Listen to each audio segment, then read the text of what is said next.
Good morning, Monroe here, coming to you from 10 Point down in South Carolina, and doing a little maintenance on my F350. I've only had this truck for about a month, and I haven't gone through it real good yet. I noticed it is due for an oil change. Anytime I buy one, I try to do the fluids myself right away, just so I know they're done right and they use the right stuff in them. But about to change the oil, so let's get to it. Alright, I've already cleaned off my plug. I'm going to do it again though, because I don't want nothing on it. But the oil is almost drained completely out. And next thing I do is going to do the filter. And it's like right here. Okay. It is usually near your plug, in case you're wondering. Usually, not always. Not every manufacturer's on the same page. Okay. But put your plug back in there after it quits draining.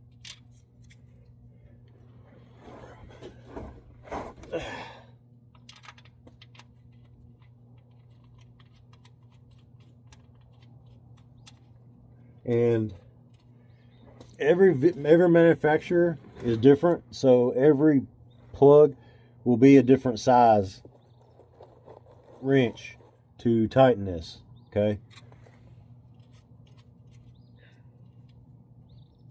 and it's better not to use a adjustable or a crescent wrench, some people call it. Use a box end, okay, because an adjustable can round off the edges, but make sure you use the right size. Okay.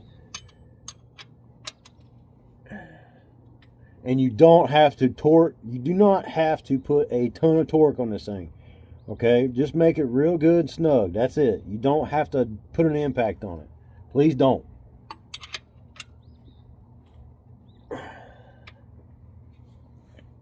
I would say finger tight, but some people's fingers tight more than others, but not. You need it more than finger tight. Just good and snug and everything like that. Clean off the plug when you're done. Okay, when you get that part done. All right, let's see how tight this oil filter is. Okay, all right, that's good. The last person that changed this did it right. These oil filters, you do not have to torque down. Okay, you don't have to make them snug or like over tight. I'm sorry. They need to be snug and they need to be tight, but you don't have to put them on there like god awful 100 foot-pounds of torque. Just put them on there hand tight, just tight as you can get with your hand. That is more than enough.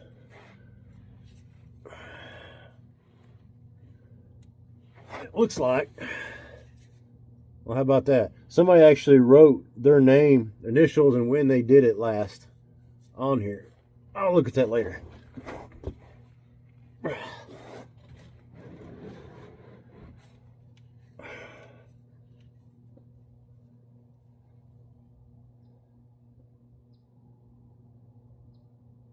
Okay, it looks like the last time this oil was changed was 10/13/25,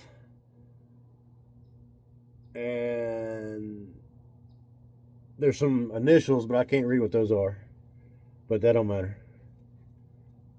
The fact is, they did it 3 months ago, almost to the date, almost.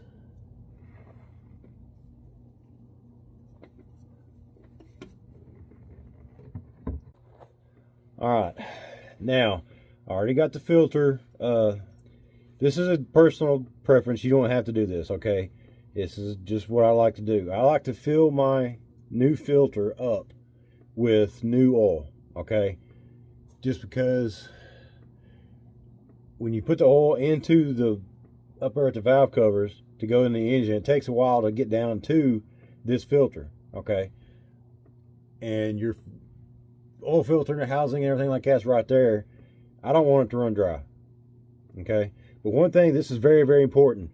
When you go change that oil filter, you take the old filter off, the old one, make sure this rubber gasket from the old one is off, okay? Because I just looked up there and was like, that looks funny.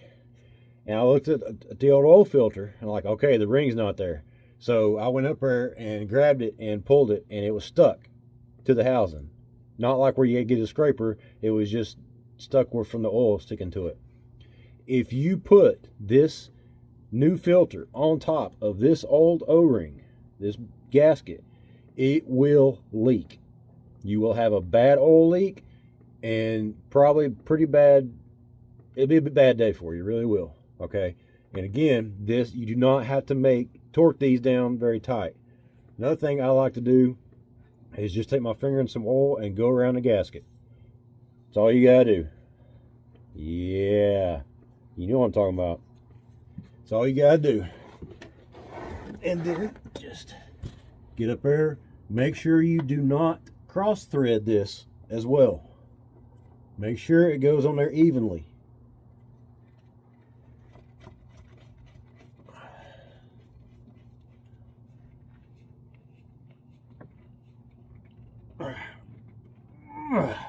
Again, I just did it hand tight. Everybody's hands tight is different. So again, make sure the old O-ring from the old filter comes off with it, okay? And I'm done under here right now. And I did mark the date. You can't see it from where you're at. I did put on with a Sharpie the date that I did change this oil. I think I put the wrong date, but I put the right month and the year, so. All right. I'm using Rotella because that's what I've saw everybody recommended for diesels. Seems to be the go-to, and again, that's probably personal opinion. This is what I was talking about earlier. If you look on here, I don't know if you can see it from there or not, but it'll tell you what oils to use on here, okay? Which ones to use. If you don't know for whatever reason, can't find it on the internet or whatever, you can always pull the oil cap and look and see which oils to use. Now this one will give you two different ones you can use, but I'm going with the 1030, what I bought, right? Yeah.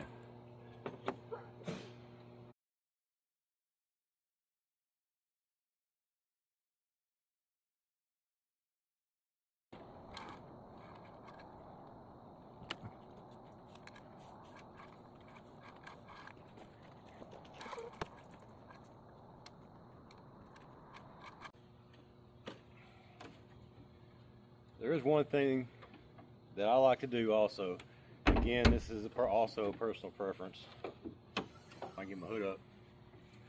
After I changed it and checked it and made sure it was at the right level, and I updated the dash thing where it said the oil life and everything like that. I let it run for, I don't know, 4 or 5 minutes. And the reason I like doing that is because there's a lot of little small crevices and valleys down inside these engine blocks. Okay, there's a lot, and it's good to get. Some of those little valleys are very, very crucial, some not, but still they need to get that oil in there going through that motor. So I like to let it run for a few minutes and turn it off, and then double check it again, okay, just to be sure, because I'm not rich and these things are expensive.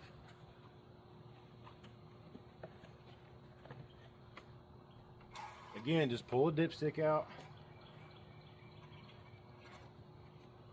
wipe it clean, okay?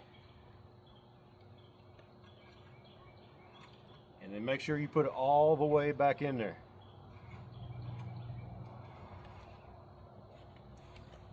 What's my asking?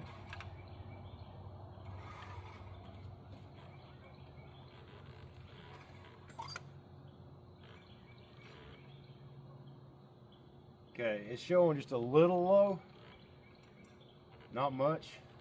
It's still safe, but I am going to get some more and add to it just in case. It might be half a quart or a quart low, maybe, I don't know. But I am going to go ahead and top it off, because before I ran it for those few minutes, it was showing that it was topped off right where it needed to be, halfway in between the markings, the hash marks. But when I ran it and let it set, and I just now checked it, it was a little low. So that's just, like I said, that's just something I like to do and something I've learned that pays off. Okay.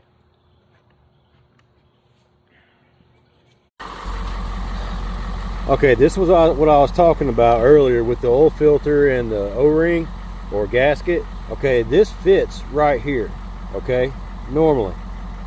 But sometimes when you take them off, they will stick to the oil filter housing.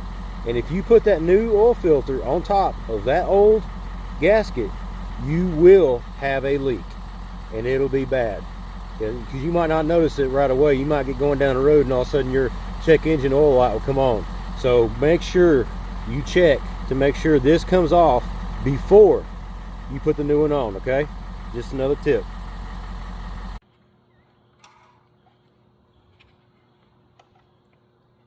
Make sure you put this back on. Oil will fly everywhere. Make sure you put it back on.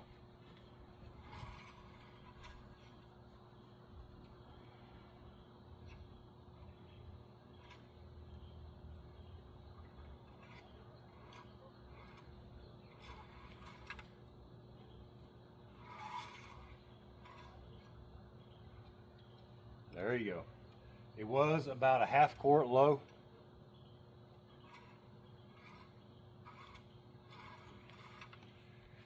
And I'm glad I checked it. Not that that little bit would have mattered, but I like to put them where they're supposed to be, okay? So I got some cleaning up to do. Got to store my used diesel oil when I change it, because like I said before in my other videos, I do use burnt motor oil for stain. I mix it with different stuff, but it's better than just, you know, taking it. You can take it somewhere like AutoZone, O'Reilly's, Advance, somewhere like that, and they got containers in the back and they dispose of it properly. How that is, I don't know, but I just like to use mine, reuse it. It don't hurt nothing. So y'all stay salty.